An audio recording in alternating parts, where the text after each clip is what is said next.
karena berkah sholawat.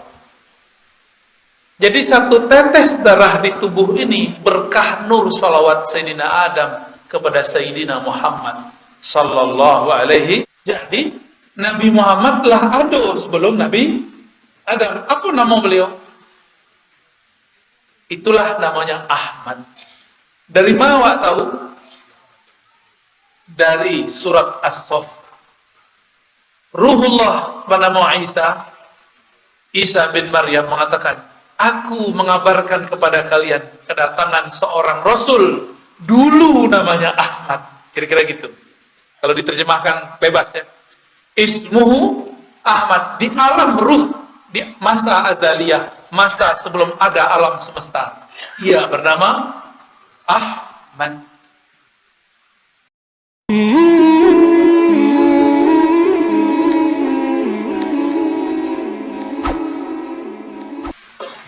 Mau teori atau cerita? Hah? Mau teori atau cerita? Dada tua. Cerita ya. Yakin teori, yang ahli teori itu prof di belakang tuh. Baik, ikutin aja ya. Satu kali Jabir bin Abdullah menceritakan perkara seorang sahabat yang umur biologisnya lebih tua dari Nabi Muhammad. Namanya Ibnu Asyam. Siapa namanya? Kubas atau Kufas Ibn Asyam. Diriwayat Imam Tirmizi, hadisnya sahih. Ibnu Asyam ini secara umur lebih dahulu lahir daripada Nabi Muhammad sallallahu alaihi wasallam. Ketika terjadi serangan tentara gajah, itu Ibnu Asyam melihat dan dia mengerti. Ingat, biasanya anak-anak ingat nomor berapa? 3 tahun bisa ingat gak? Enggak. 4 atau 5 tahun bisa ingat ya. Kita kalau umur 5 tahun kayaknya masih bisa ingat sesuatu. Saya masih bisa ingat waktu umur-umur ya 4 atau 5 tahun tuh masih ada yang kita ingat. Lalu Ibnu Asyam ditanya, wahai Ibnu Asyam, a'anta akbar am Rasulullah? Ini sudah pernah kita sampaikan di beberapa tempat, tapi perlu kita sampaikan di sini. Wahai Ibnu Asyam, Ubas Ibn Asyam, engkaukah yang lebih akbar? Apa arti akbar? Besar. Atau Rasulullah? Apa jawaban Ibnu Asyam?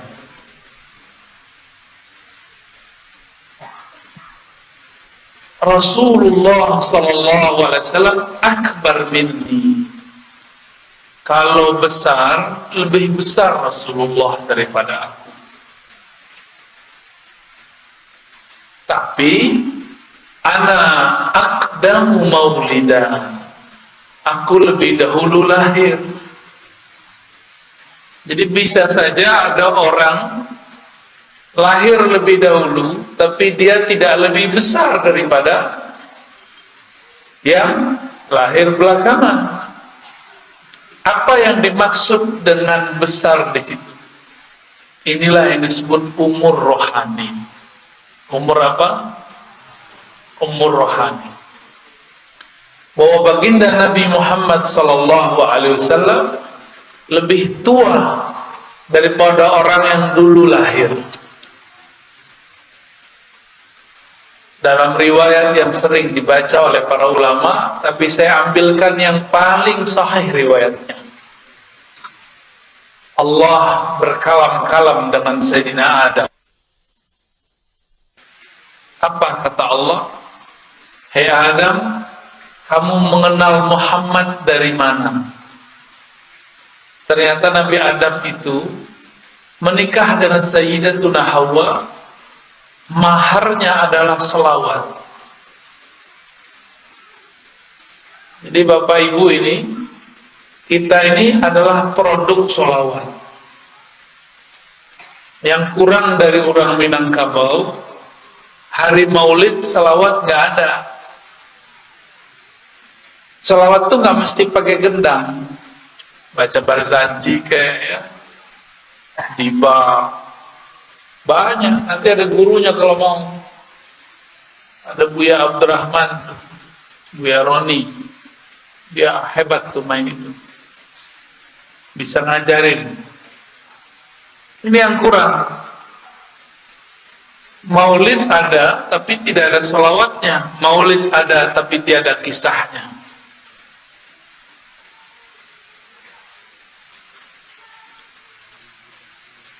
Sayyidina Adam ditanya, wahai Adam, kamu bermahar sholawat kepada Hawa, itu tahu nama Muhammad dari mana? Apa jawaban Nabi Adam? Ya Rabb, ra'aitu ismahu ba'da ismik. Kira-kira begitu kalau diterjemahkan. Ya Allah, aku memandang ke arasmu, lalu aku melihat ada namanya setelah namamu. Aku yakin orang itu yang punya nama itu pasti orang yang sangat mulia. Maka aku berselawat kepadanya. Jadi nama Nabi Muhammad sudah tertulis di mana? Kalau namanya sudah tertulis, orangnya sudah ada belum? Tahu dari mana belum? Tebak-tebakan ya. Allah adu di alam masa itu disebut masa pra dengan azali. Apa sebutannya? Di masa azali, masa sebelum ada masa ini, Nabi Muhammad mengatakan kuntu nabiyyan wa Adam munjadilun baina ma'in wa tin. Aku sudah ada, Adam bahkan belum ada. Bahkan tanah pun kalau boleh disebut belum ada. Aku sudah ada. Kami sampaikan ini, banyak orang-orang yang tidak mengenal Rasulullah kemudian salah faham. Ya.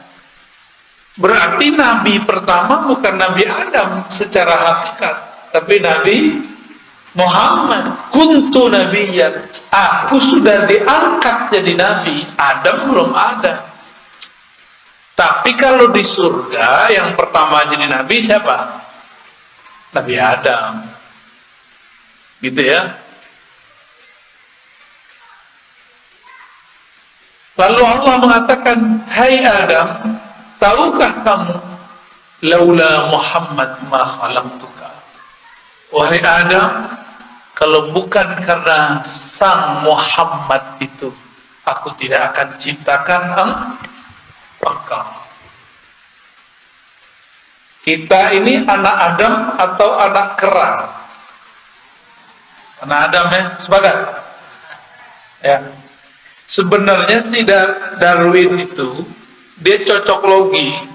Sebelum Nabi Adam turun ke bumi, memang sudah ada makhluk mirip kera. Mirip Pak. Sebanyak 70. Kita menyebutnya dalam dunia ilmiah manusia purba, ya, manusia prasejarah, manusia saat sejarah belum ditulis. Jadilah tuh Homo sapiens, apa lebar? Homo sapi ya lah, Homo kerbau lebih.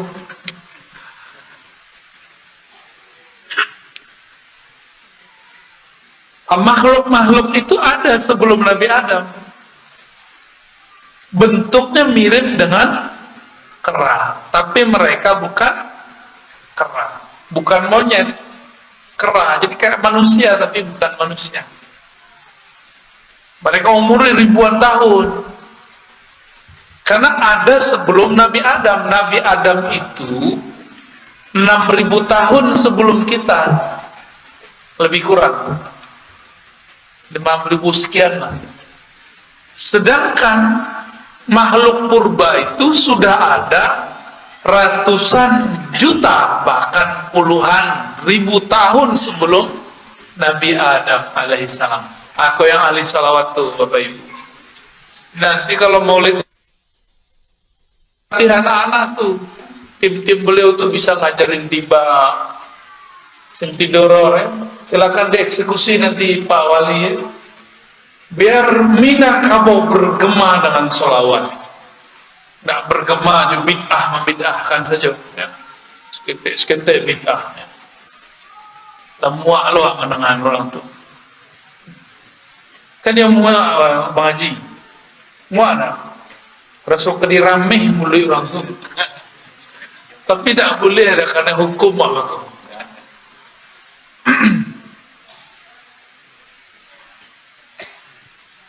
Kita ini ada sah sebagai keturunan Nabi Adam karena berkah sholawat.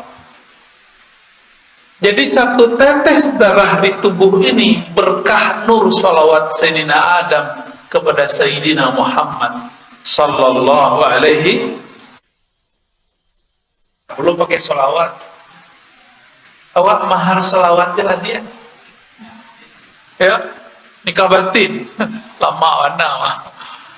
Ya.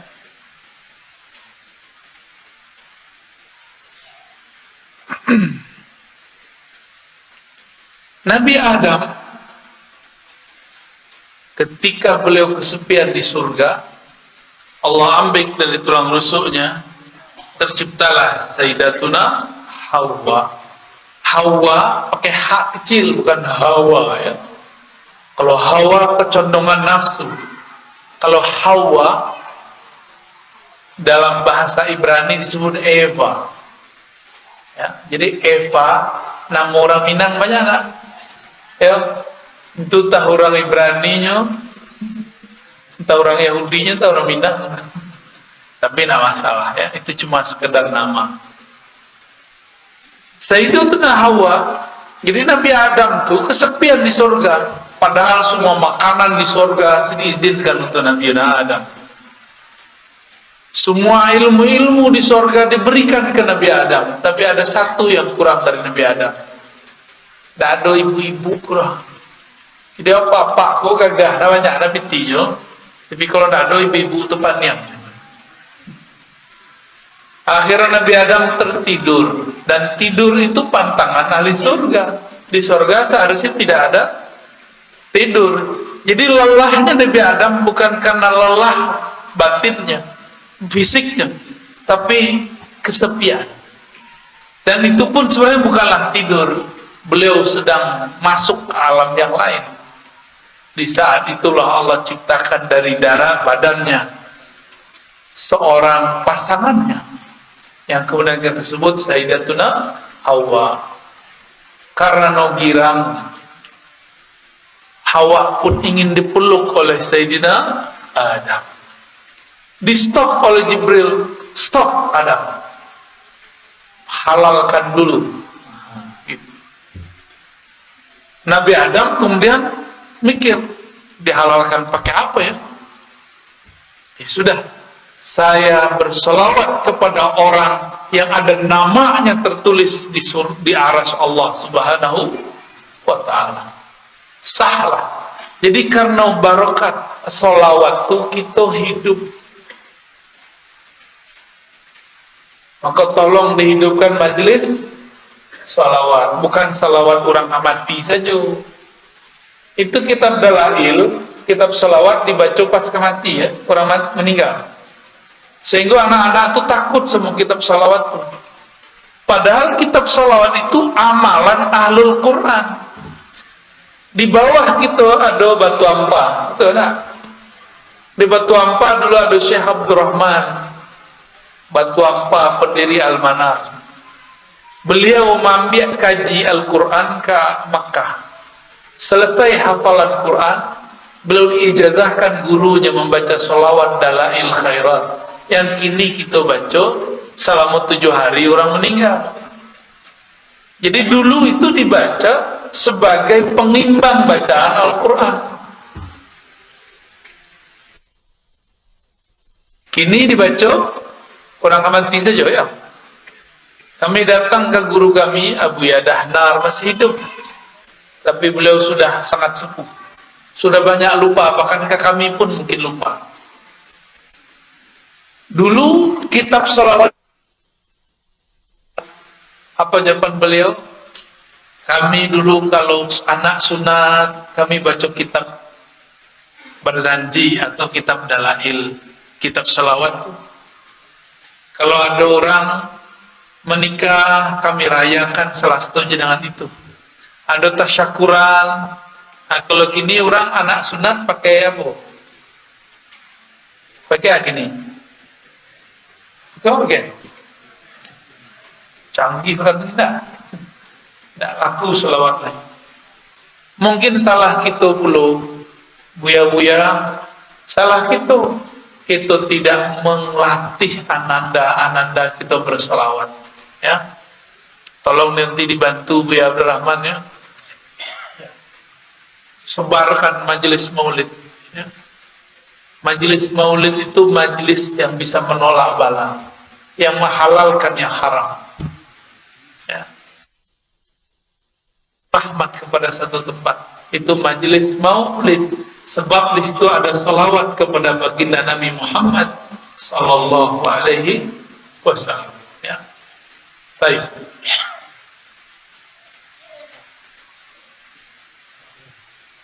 Jadi Nabi Muhammad telah ada sebelum Nabi Adam. Apa nama beliau? Itulah namanya Ahmad. Dari mana awak tahu? Dari surat As-Saff. Ruhullah bernama Isa bin Maryam mengatakan, aku mengabarkan kepada kalian kedatangan seorang Rasul, dulu namanya Ahmad. Kira-kira gitu. Kalau diterjemahkan bebas ya. Ismuhu Ahmad, di alam ruh, di masa azaliyah, masa sebelum ada alam semesta, ia bernama Ahmad.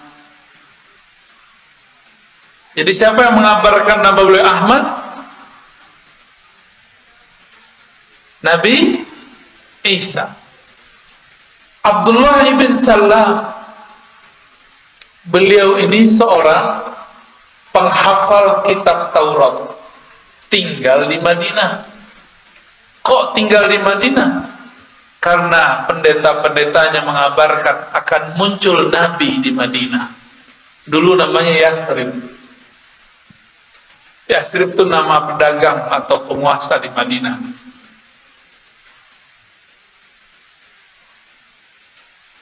Ketika Nabi Muhammad masuk kota Madinah, Abdullah ibn Salam dipesankan oleh bibinya, ante Rasulullah. Ya, ante itu jo tante samu. Ya. Bahasa Minang Lamu, ante itu lah juga. Nah, ete lah. Gagah mana kata ante itu? Ete nyo.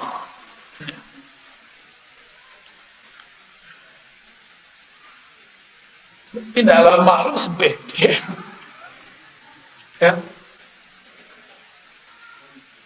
Ya. Sebut ete atau ante?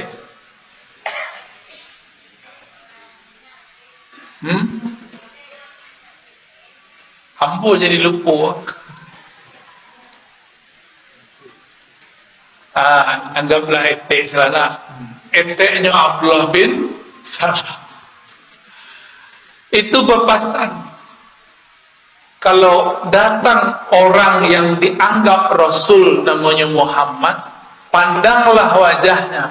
Jika engkau melihat wajahnya, pasti di wajahnya ada cahaya kejujuran.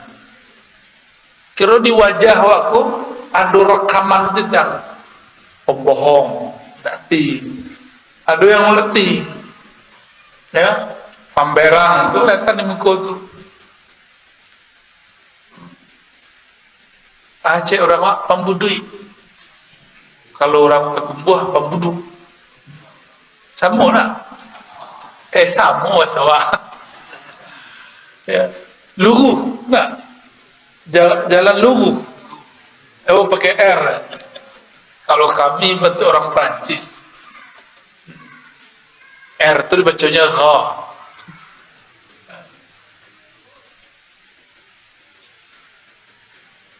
Kata bibinya, jika engkau bertemu dia, saksikan di wajahnya ada cahaya kejujuran. Muka orang elok, muka boleh muka orang elok. Amin ya. Muka banyak dosa. Akhirnya Abdullah bin Salam menunggu datangnya Rasulullah SAW. Rasulullah itu transit di rumah Ummu Sulaim. Kemudian Kuba, ya, terus ketika masuk dilihat oleh Abdullah bin Salam. Fama ra'aitu fihi kaziban. Aku tidak melihat di wajahnya wajah kepalsuan. Ada ilmunya. Ada imam namanya Fakhruddin Ar-Razi. Siapa nama imamnya? Kalau ini muko siapa namanya? Tapi tidak pakai Fakhruddin. Imam Fakhruddin Ar-Razi nulis kitab judulnya Firasah. Firasah. Dalam kitab itu dia bercerita tentang ciri-ciri wajah orang elok, wajah orang jahat, wajah orang macam-macam, emosional, wajah orang suka zikir tapi pemberang, wajah orang berzikir untuk dabui itu ketahuan tuh, ya. Wajah orang dan suka meremehkan orang itu kelihatan, kelihatan.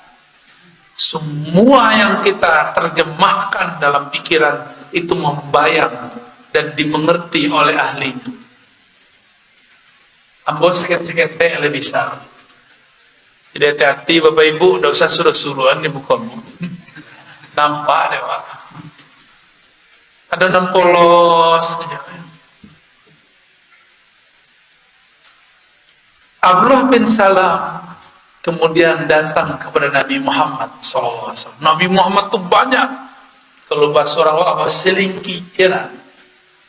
Datang orang antri kepada beliau. Ada di satu masa Abdullah bin Salam dapat giliran bertemu Rasulullah. Abdullah itu punya ayah Salam. Salam itu pemimpin Yahudi. Hafal kitab Taurat. Lalu Abdullah bin Salam mengatakan, wahai Rasulullah, terimalah persaksianku. Tiada yang berhak disembah kecuali Allah. Engkau adalah Rasulullah sallallahu alaihi wasallam. Jadi Abdullah bin Salam itu tidak perlu nguji-nguji Nabi, cukup memandang wajah Rasul langsung percaya. Cuma ada orang kan suka mau uji. Ada yang mujinya juga pertanyaan, ada yang mujinya dengan keajaiban. Sekali datang Arab Badui ke Nabi. Kini Nabi membaca di pikirannya, ini membayangkan Nabi itu orang ajaib. Maka Nabi memberikan tawaran ke Arab Badui. Hai Arab Badui, percayakah engkau kepadaku bahwa aku Rasulullah? Bertanya orang Arab Badui itu, apa buktinya engkau seorang utusan Allah? Apa jawaban Nabi? Karena Nabi paham yang hebat-hebat, yang ajaib-ajaib kayak anak-anak kita ini.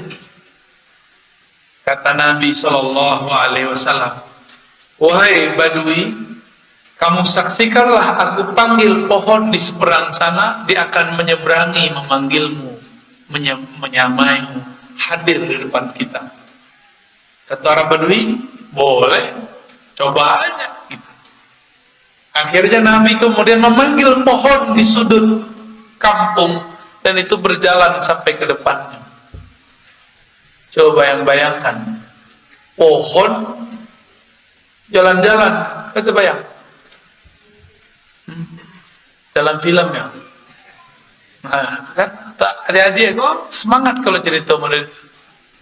Orang Arab Badui badannya gadang, akanya kita. Ini membayangkan sesuatu yang ajaib-ajaib.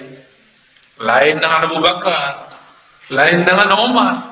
Mereka tidak butuh pembuktian-pembuktian. Lain dengan Abdullah bin Salam, cukup memandang wajah dia tahu ini seorang Rasulullah sallallahu alaihi wasallam.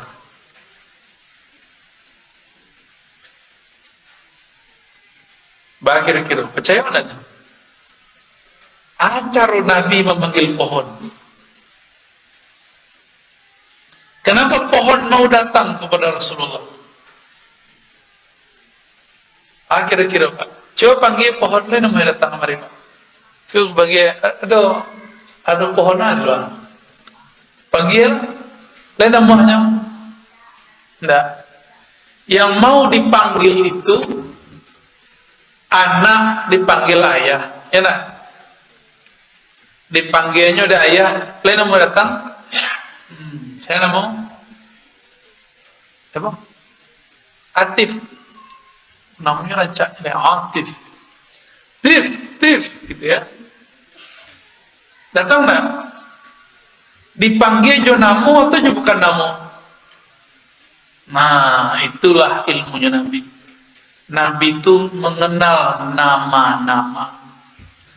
Jadi pohon itu ada ruh di dalamnya. Namanya ruh nabatiyah. Ada namanya. Dan Nabi memanggil namanya, makanya datang. Kalau gitu tahu namanya pohon rambutan. Itu kan awak bagian namu. Tak namanya dong.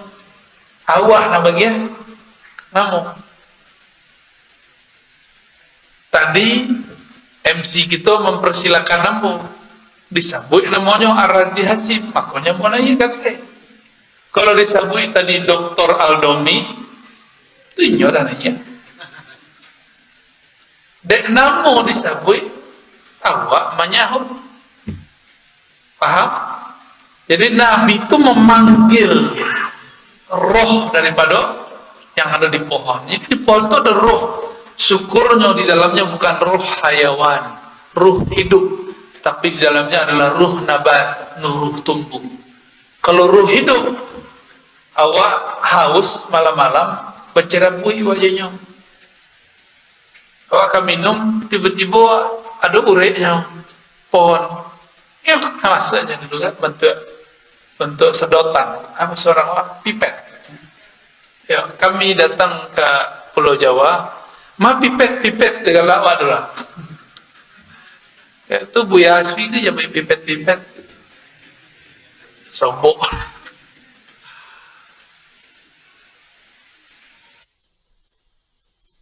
Tidak punya ruh hayawan, ruh yang hidup, cuma punya ruh tumbuh. Makanya pohon-pohon tidak berebut dengan kita kecuali jika dipanggil. Nanti di akhir zaman pohon-pohon itu berkalam, wahai umat Muhammad, di sini ada orang kafir. Jo awak paham tuh. Tidak usah jauh-jauh. Allah mengatakan sabbaha lillahi ma fis samawati wal ardh. Wa in min syai' illa yusabbih bayarnya bihamdi rabb. Ya. Tidaklah ada sesuatu kecuali bertasbih kepada Allah. Bertasbih apapun yang di langit, apapun yang di bumi. Lai tahu tasbihnya.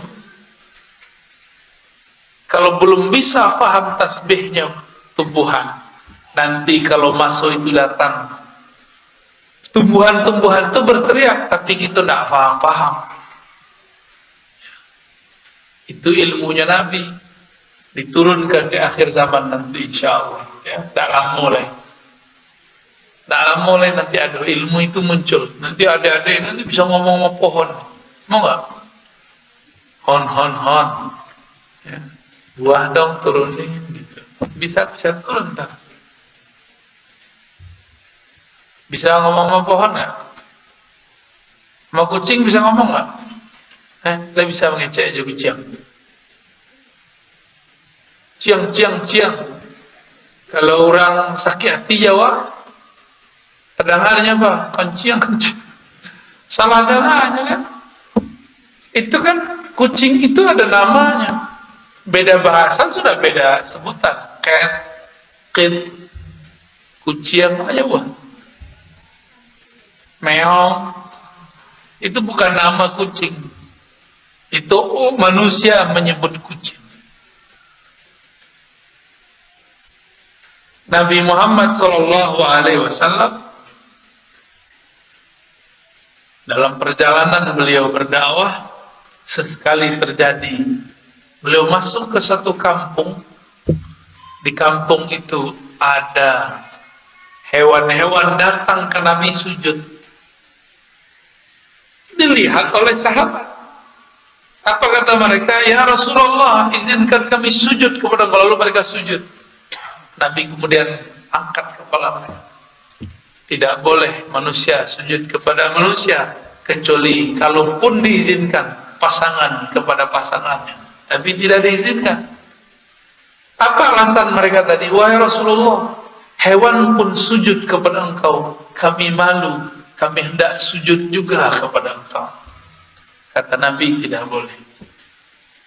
Ya. Jadi hewan tahu. Dan kami suka dengan kisah yang berikut ini. Pasti ada yang suka.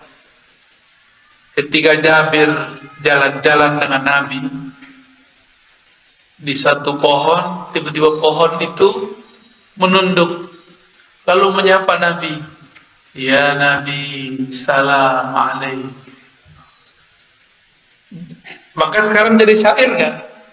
Ya Nabi alaika, ya Rasul salam alaika, ya Habib salam alaika, salawatullah alaika. Okay.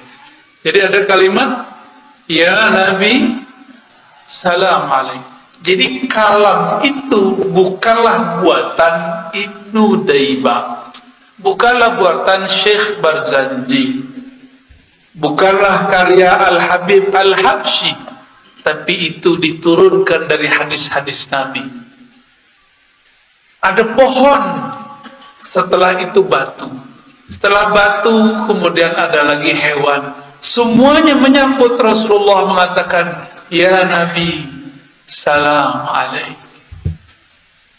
Kalau pohon bisa mengucapkan salam, jika batu juga mampu mengucap salam, kenapa kita yang punya qalbu susah mengatakan ya Nabi salam? Oh, Nabi kan mati.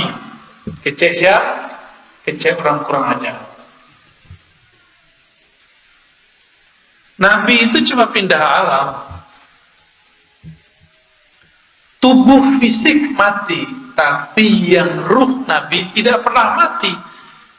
Dalilnya apa? Sebelum tubuh Nabi Muhammad dilahirkan, Nabi Muhammad sudah Nabi.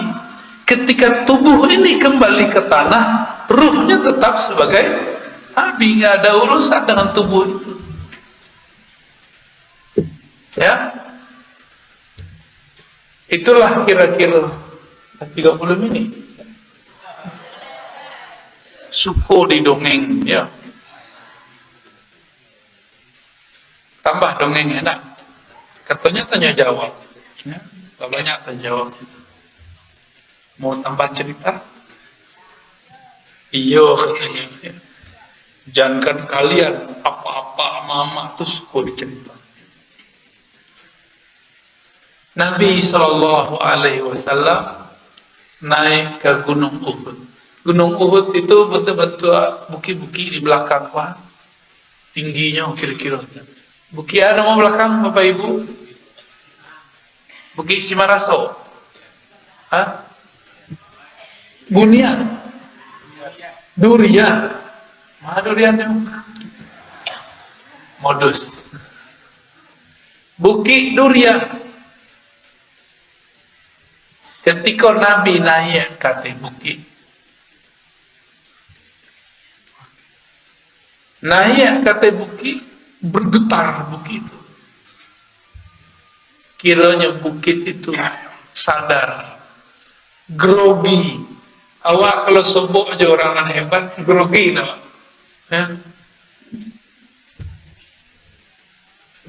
Beberapa hari yang lalu kami ceramah di Kapolda Jabar. Kapoldanya biasanya ngajarin anggotanya satu kata yang menjadi istilah bersama anggota Polri. Tapi dia di Mukobuya, Arazi namanya, groginya, luponya, baru terkena sudah itu. Bisa grogi, itu baru sebuah Arazi. Kalau sebuah nabinya Arazi, kira-kira la kalam wala salam, la talu mengecil. Makanya Abu Bakar As-Siddiq itu tidak berani mandang wajah Nabi. Ketika Abu Bakar sudah memimpin kekhalifahan, Nabi sudah wafat, Abu Bakar ditanya mengenai kisah Nabi. Itu Abu Bakar coba jawab pakai nangis. Jadi Abu Bakar setiap ingat Nabi nangis. Kalau kita ingat Nabi, lalu nangis-nangis lah. Tak tahu cara mana ni. Ya. Baik. Nabi Muhammad sallallahu alaihi wasallam kemudian berkalam dan menghentakkan kakinya kepada gunung. Wahai Uhud. Apa kata Nabi? Wahai. Jadi Uhud itu nama gunung. Itu gunung itu sudah ada dari zaman dahulu. Dan namanya Uhud. Maka nanti ketika terjadi kiamat, itu gunung pun masih bertahan. Tapi gunung Bukit Durian lah hilang. Tak ada lagi. So durian bawa nama namu. Bukan Allah nama nama. Lalu Nabi mengatakan, wahai Uhud, diamlah kamu. Tenanglah kamu, jangan grogi. Di atasmu ada seorang Rasulullah, seorang Siddiq, dan orang yang syahid. Kiranya Nabi jalan jauh, Abu Bakar, Umar, ya. Di riwayat tertentu disebutkan Utsman. Jadi Nabi sedang mengabarkan cara mati daripada sahabat. Sahabat Umar masih hidup nggak waktu itu? Apa kata Nabi? Wahai gunung, janganlah kamu bergetar. Di atasmu seorang Nabi, Siddiq yaitu Abu Bakar, dan syahid yaitu Umar. Umar mati syahid nggak? Ya ditusuk dan mati. Jadi Nabi kayak mengabarkan Umar akan mati syahid. Nabi dikabarkan Allah SWT. Nabi itu kalau mencela awak, takbir kita ke depan dan masa lalu kita ke belakang, itu langsung Allah perlihatkan kepada Nabi Muhammad SAW. Apa kata beliau? Uridat ilayya al-anbiya, para nabi ditunjukkan wajahnya kepadaku. Tiba-tiba aku melihat Adam, melihat Nuh, Ibrahim, Musa, Isa, bahkan Jibril diperlihatkan malaikat-malaikat ke beliau. Tapi kelompok yang tidak kenal Nabi mengatakan Nabi Muhammad tidak tahu yang gaib. Berdasarkan satu riwayat bahwa Nabi dipuji-puji oleh para pendendang sholawat di masa Rasulullah, perempuan-perempuan. Apa kata mereka? Sungguh beruntung kami, fina nabiyyun ya'lamu ma fil ghad. Beruntunglah kami punya Nabi yang mengetahui masa depan. Berarti sahabat itu mengerti Nabi diberitahu masa depan. Nabi tidak terima. Nabi tidak mau disebut mengerti masa depan, karena pengetahuan beliau tentang itu bukanlah pengetahuan pribadi, tapi diberitahu oleh Allah Subhanahu. Tahu dia tahu dia. Kira-kira pengetahuan awak tu diberitahu Allah atau kita mendapat surah? Diberitahu, maka pantas nggak merasa ilmu ini milik kita? Kan nggak pantas. Nah, jadi kira-kira itulah kalau Nabi langsunglah bukit Uhud itu, gunung Uhud diam. Jadi Nabi bisa ngomong dengan batu faham. Tapi kok ada namanya Abu Lahab, Abu Jahal gak faham-faham, ya?